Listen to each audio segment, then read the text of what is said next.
to Attorney General Maura Healey. She joined us earlier today on Boston Public Radio for our monthly Ask the A.G. segment. She addressed a range of issues, among them the ongoing controversy over Boston Latin School and accusations claiming administrators mishandled or ignored multiple incidents of racism.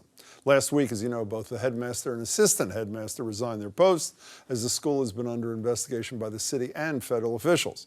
But the Attorney General's office has not gotten involved. Here's my earlier exchange with Healey on the subject. I can't speak to the bases for the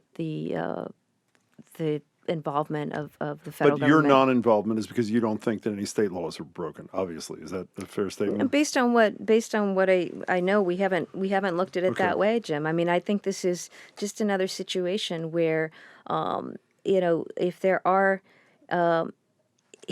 Look, any time you see allegations of bullying or unfair treatment or discriminatory treatment, you need to look at that and you need to work on that. And I think a really good place to start is from within, involving all the stakeholders.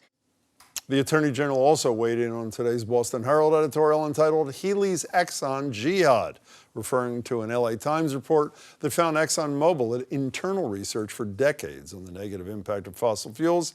Now ExxonMobil is suing Healey for subpoenaing documents trying to determine whether the company committed fraud by denying climate change despite its own findings. This is something that I think Americans generally need to be concerned about. The acts of a big corporation seeking to stomp out or stamp out the efforts of one little attorney general from asking questions. It's as simple as that. Exxon itself has taken the step, rather extraordinary, of filing an action against me to say that I don't have the authority to ask questions. The day that happens in this country, that's a serious problem. So you know what's really galling? You'll love this.